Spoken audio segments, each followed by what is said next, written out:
कैसे हैं भाई लोग। कल हमने वीडियो बनाने की कोशिश करी थी लेकिन वीडियो बन नहीं पाया because of some technical issues. तो आज हमने सोचा कि ऐसे ही पढ़ा देते हैं chapter with the help of my notes and my voice. ये चैप्टर है केमिस्ट्री का, क्लास 10th का फर्स्ट चैप्टर है, that is chemical reactions and chemical equations. Notes ज़्यादातर लोगों के पास होंगे, नहीं हैं तो यही हमारे नोट्स हैं हैंड रिटन, और इसको आप लोग जो है नोट कर सकते हैं। चाहे तो आप खुद के बना सकते हैं, खुद के नोट्स बनाना सबसे ज़्यादा फीसिबल होता है। तो इस चैप्टर की हम लोग शुरुआत करते हैं chemical reactions and chemical equations की। सबसे पहला क्वेश्चन यहाँ पर आता है कि ये केमिकल रिएक्शंस होती क्या हैं, व्हाट आर केमिकल रिएक्शंस। तो कुछ डेफिनेशंस लिखी हुई हैं बुक में कि when two or more reactants combine together to form a new product with different properties it is called a chemical reaction. यानी कि जब दो या उससे ज़्यादा रिएक्टेंट्स आपस में मिलते हैं और एक नया प्रोडक्ट बनाते हैं तो उसे हम केमिकल रिएक्शन कहते हैं। इसको समझने की कोशिश करते हैं। मान लीजिए हमारे पास एक रिएक्टेंट है, for example we have reactant A and reactant B. ये दोनों आपस में मिल रहे हैं और बना रहे हैं प्रोडक्ट सी। ठीक है, तो ए की जो प्रॉपर्टीज़ हैं और जो बी की प्रॉपर्टीज़ हैं इनसे टोटली डिफरेंट होंगी सी की प्रॉपर्टीज़। तो ये हमारी केमिकल रिएक्शन है। ए और बी आपस में मिले और इन्होंने क्या बनाया, सी बनाया। ये एरो के जो राइट में होता है उसे हम लोग बोलते हैं प्रोडक्ट, और एरो के लेफ़्ट में जो भी लिखा होता है उसको हम लोग बोलते हैं रिएक्टेंट्स। रिएक्टेंट्स आया है वर्ड रिएक्ट से। रिएक्ट माने होता है आपस में मिलना, कंबाइन करना, फ्यूज़ करना। ठीक है, तो ये आपको समझ में आ रहा होगा। नहीं आ रहा है तो आप समझ लीजिए, हमने यहाँ पे क्वेश्चन भी लिख रखा है what are reactants and products. तो यहाँ पे लिखा हुआ है a substance which participates in a reaction by undergoing changes is called reactant. यानी कि अगर कोई सब्सटेंस जो है वो आपस में रिएक्ट कर रहा है, आपस में मिल रहा है, और मिलने के बाद उनकी केमिकल प्रॉपर्टीज़ में या प्रॉपर्टीज़ में चेंजेस हो रहे हैं तो उन्हें हम रिएक्टेंट कहते हैं। और प्रोडक्ट क्या होता है, प्रोडक्ट वो सब्सटेंस होता है जो रिएक्टेंट्स के मिलने से बनता है। जैसे फॉर एग्जांपल मान लीजिए कि हमारे पास कार्बन है और ऑक्सीजन है। कार्बन और ऑक्सीजन आपस में मिले और इन्होंने क्या बनाया, कार्बन डाइऑक्साइड बनाया। तो कार्बन और ऑक्सीजन जो है ये हमारे हो गए रिएक्टेंट, और कार्बन डाइऑक्साइड क्या हो गया, ये हो गया प्रोडक्ट। तो सिंपल है, रिएक्टेंट्स वो होते हैं जो मिलते हैं और जब मिलते हैं तो उनकी प्रॉपर्टीज़ में चेंजेस आ जाते हैं, और प्रोडक्ट वो होता है जो रिएक्टेंट के मिलने से बनता है। तो CO2 यहाँ पर है प्रोडक्ट, और कार्बन और ऑक्सीजन ये हमारे क्या हो गए, रिएक्टेंट्स। तो इसको हम लोग पढ़ लेते हैं एक बार। एग्जाम्पल हमने लिख रखा है when hydrogen combines with oxygen it leads to the formation of water. जब हाइड्रोजन ऑक्सीजन मिलते हैं, जैसे हाइड्रोजन ऑक्सीजन के साथ मिला और इन्होंने मिलकर क्या बनाया, H2O, वाटर बनाया। वाटर के लिए हम लोग L लिक्विड स्टेट मेंशन कर रहे हैं। हाइड्रोजन गैस होता है तो G लिख रहे हैं, ऑक्सीजन गैस होता है तो G लिख रहे हैं ब्रैकेट में, ये स्टेट मेंशन कर रहे हैं। जब हाइड्रोजन और ऑक्सीजन आपस में मिले तो वाटर की फॉर्मेशन है। अब देखो हाइड्रोजन की प्रॉपर्टी क्या है, ये गैस है जो जलती है, it Burns with popup sound. Popup sound यानी पट की आवाज़ के साथ जलती है। आप लोग जब वेल्डिंग वालों को देखते हैं तो बड़ी बड़ी सिलेंडर्स उनके पास होते हैं, और वो जब भी जलाते हैं तो पट की आवाज़ आती है, तो वो हाइड्रोजन गैस है। ऑक्सीजन गैस क्या करती है, इट हेल्प्स इन कंबशन। अगर ऑक्सीजन गैस है तभी कोई चीज़ जलेगी, ऑक्सीजन की प्रेजेंस में ही चीज़ें जलती हैं। ऑक्सीजन नहीं है तो चीज़ें जलेंगी नहीं। आप लोग देखते होंगे गांव वगैरह में वो चूल्हे में फूकनी से फूंकते हैं, तो वो फूंकते हैं तो उससे क्या होता है, वो ऑक्सीजन की सप्लाई को बढ़ाते हैं और कुछ नहीं करते हैं, तो वो जलने लगती है लकड़ी। तो ऑक्सीजन हेल्प करती है कंबशन में, हाइड्रोजन खुद से जलता है। लेकिन पानी का काम क्या है, पानी ना तो जलता है ना हेल्प करता है, ये तो एक्सटिंग्विश करता है फायर को। तो इसकी जो प्रॉपर्टीज़ हैं वो आप देखेंगे टोटली डिफरेंट हैं। तो यही केमिकल रिएक्शन है। When two or more reactants combine together to form a product which have different properties is called chemical reaction. तो वही हमने सब लिखा हुआ है, बड़ा आसान है इसको समझना। यहाँ पे हमने लिखा है, देखो हाइड्रोजन जलता है, ऑक्सीजन जलाता है और पानी बुझाता है। तो सिंपल है इनकी प्रॉपर्टीज़। रिएक्टेंट्स प्रोडक्ट्स हो गए। रिएक्टेंट्स वो होते हैं जो कंबाइन करते हैं, पार्टिसिपेट करते हैं केमिकल रिएक्शन में, और प्रोडक्ट वो होता है जो बनता है। इसके बाद हम लोग सेकेंड पेज पर आते हैं, what is a chemical equation. तो किताबों में इसकी परिभाषा लिखी हुई है दिस कि वेन एवर केमिकल रिएक्शन, जो नेक्स्ट लिखा हुआ है ना ये किताबों वाली है, when a chemical reaction is represented with the help of atomic and molecular formula of reactant and product it is called a chemical reaction. ये बड़ी टेक्निकल सी लैंग्वेज में लिखा हुआ है कि कभी भी जब भी हम किसी भी केमिकल रिएक्शन को उसके सिंबल्स की फॉर्म में रिप्रेजेंट करते हैं, एटॉमिक सिंबल्स या मॉलिक्यूलर फार्मूलाज की फॉर्म में, तो वो केमिकल रिएक्शन होती है। जैसे फॉर एग्जांपल हमने आपको बोला कि कार्बन जब भी ऑक्सीजन के साथ रिएक्शन करेगा O2 के साथ तो बनाएगा कार्बन डाइऑक्साइड। अच्छा, कार्बन ऑक्सीजन रिएक्ट करके कार्बन मोनोऑक्साइड भी बनाते हैं, कार्बन डाइऑक्साइड भी बनाते हैं। कार्बन डाइऑक्साइड तब बनता है जब ऑक्सीजन की सप्लाई ज़्यादा होती है, कार्बन मोनोऑक्साइड तब बनता है जब ऑक्सीजन की सप्लाई कम होती है। तो बड़ा सिंपल सा डिफरेंस है।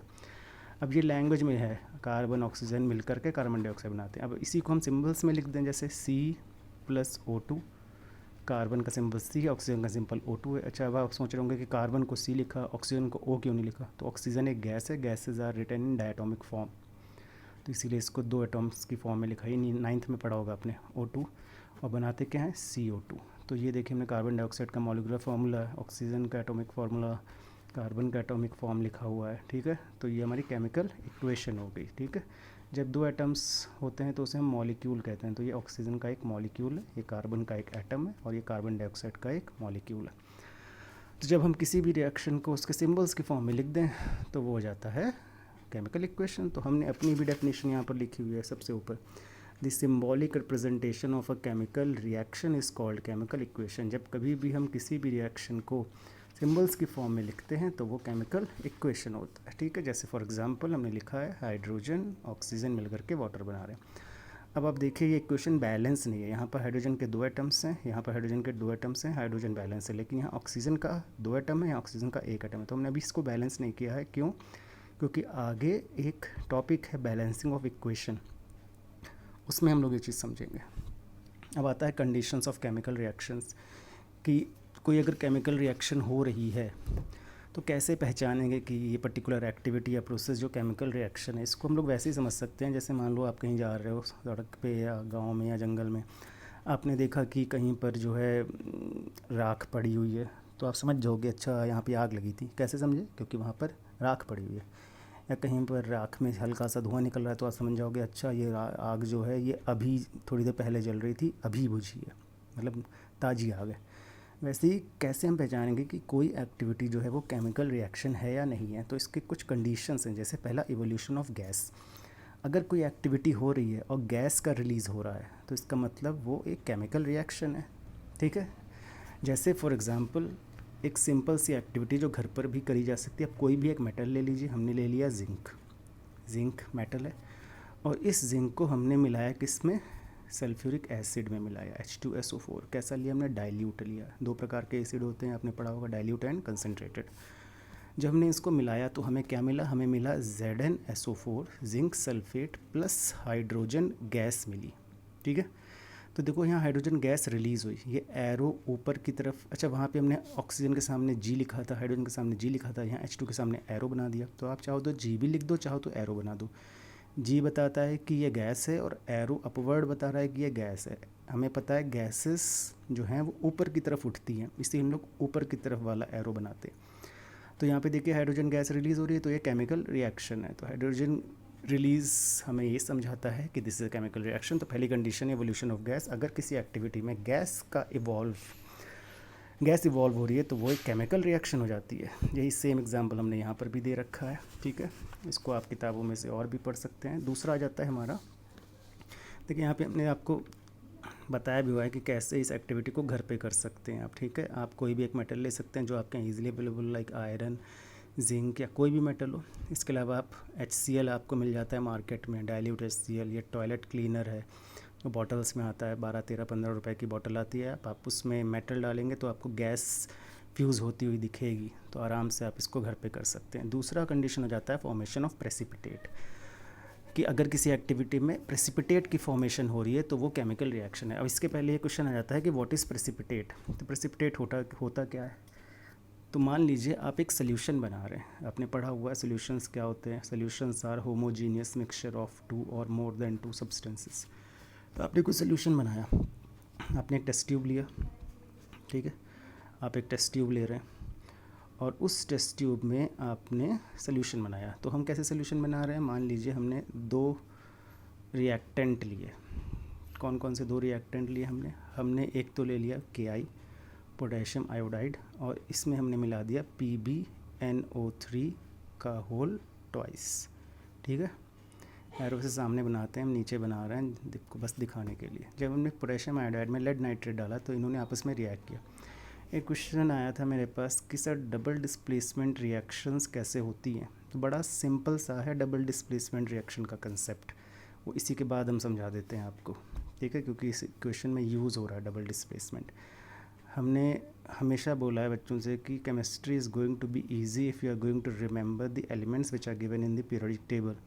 आप कम से कम ये तो जान लो कि जो पीरियोडिक टेबल है उसमें कौन से मेटल्स हैं, कौन से नॉन मेटल्स हैं, कौन से मेटलॉइड्स हैं। अगर आप यहाँ के और आई में देखें तो मेटल कौन है, पोटेशियम, तो पोटेशियम पे पॉजिटिव चार्ज क्योंकि metals are electropositive. Iodine is non metal, negative. PB is metal, positive. NO3 nitrate ion 9th में पढ़ा है, इज़ नेगेटिव। तो ये दोनों जब आपस में रिएक्ट करें तो पॉजिटिव दूसरे के नेगेटिव की तरफ अट्रैक्ट हुआ और नेगेटिव पॉजिटिव की तरफ, तो KNO3 के साथ रिएक्शन करेगा तो क्या बना लेगा, KNO3। PBI के साथ रिएक्शन करेगा क्या बना लेगा, PBI2। PBI2 इसलिए बना रहा है क्योंकि लेड की वैलेंसी 2 होती है। KNO3 इसलिए बन रहा है क्योंकि पोटेशियम की वैलेंसी 1 होती है, क्लास 9 में पढ़ा है। इसको बैलेंस करने के लिए NO3 यहाँ 2 हैं तो हमने ट्वाइस कर दिया। अब यहाँ K 2 हो गए तो हमने इधर ट्वाइस कर दिया। I यहाँ पे 2 हो गए, यहाँ पे भी 2 है, PB1 है, PB1 है, बैलेंस है। अब जैसे ही हम KI और PbNO3 को आपस में मिक्स करेंगे तो क्या होगा, इस टेस्ट ट्यूब में नीचे एक सॉलिड येलो सब्सटेंस डिपॉजिट हो जाएगा, ठीक है, जो क्या होगा, जो कि होगा PbI2। यही होगा हमारा PPT। और PPT के लिए हम लोग एरो बनाते हैं डाउनवर्ड ऐसे। तो this is PbI2। Precipitate, precipitate क्या होते हैं, प्रेसिपिटेट वो सॉलिड सब्सटेंसेस होते हैं जो टेस्ट ट्यूब में या फिर किसी भी सोल्यूशन में नीचे डिपॉजिट हो जाते हैं। तो हम लोग इसको डेफिनेशन में बोलते हैं दे आर दी सॉलिड या insoluble solid which is present in the solution, ठीक है, after the chemical reaction takes place. तो यहाँ पर देखिए जब KI को PbNO3 के साथ मिलाया गया तो PbI2 प्रेसिपिटेट बना, तो ये केमिकल रिएक्शन है, ठीक है। इसी का एग्जांपल दे रखा है, जिसके पास नोट्स हैं वो ये हैं, यहाँ पे सही कर लेगा, ये PBI नहीं PbI2, ठीक है, सही कर लेना, जल्दी जल्दी में मिस्टेक हो गया था, PbI2 है ये, ठीक। आगे सब सेम है, इजी टू अंडरस्टैंड है, इसको पढ़ लेंगे।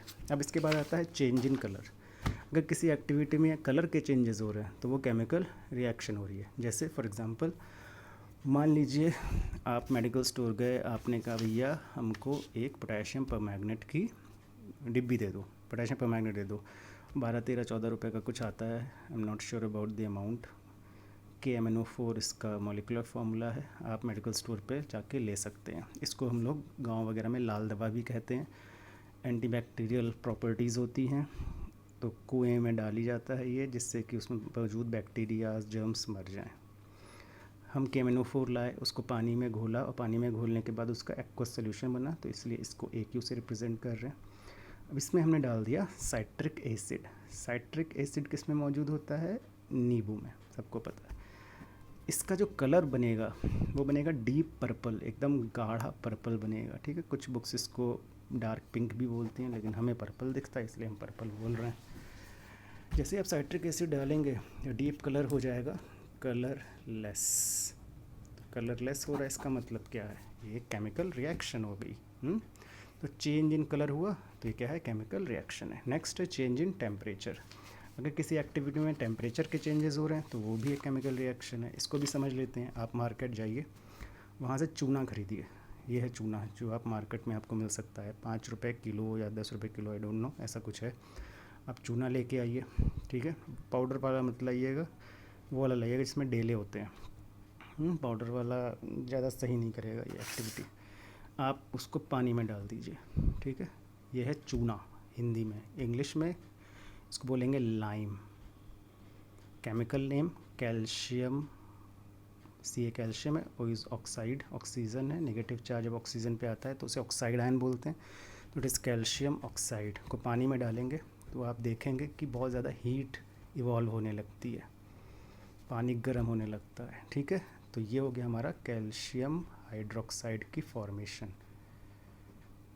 तो जो बनता है वो है कैल्शियम हाइड्रोक्साइड, जिसका फॉर्मूला हो जाता है CaOH का होल ट्वाइस, और इसको हम लोग बोलते हैं स्लेक्ड लाइम।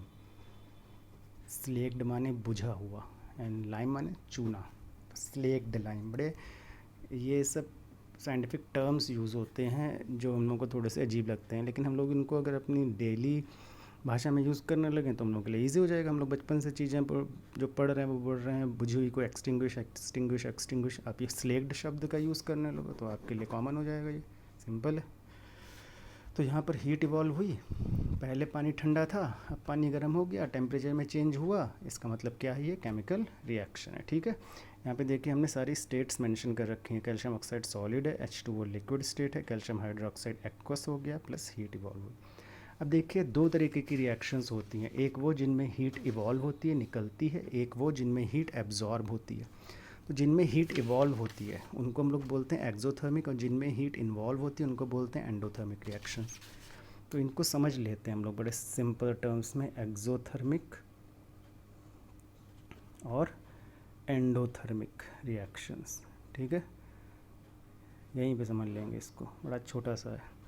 देखिए एक्सो में एक्स का मतलब है एग्जिट, और थर्मिक आया है थर्मा यानी टेम्परेचर से, जिसको हम लोग रिलेट करेंगे हीट के साथ। एंडो में एन का मतलब है एंट्री, और थर्मिक थर्मा आया है टेम्परेचर से। ठीक है, तो अगर कहीं पर हीट एग्जिट हो रही है, निकल रही है, कोई प्रोसेस करी हमने और वहाँ पर हीट निकल रही है, इवॉल्व हो रही है, तो वो एक्सोथर्मिक रिएक्शन है।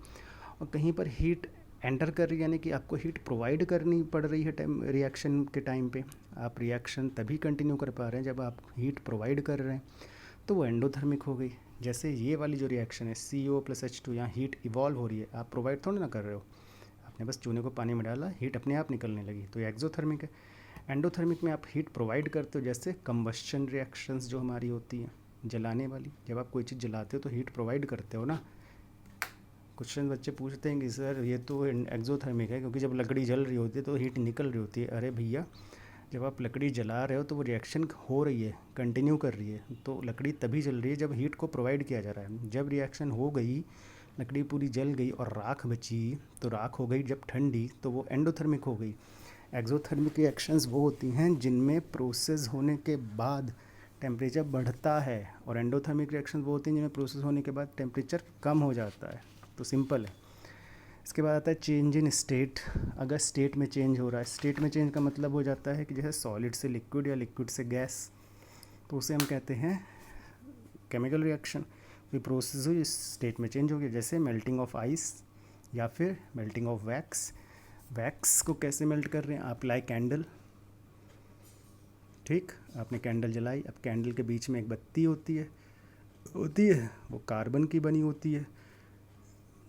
कॉटन होता है, कॉटन माने कार्बन, ठीक है, कॉटन में कार्बन होता है।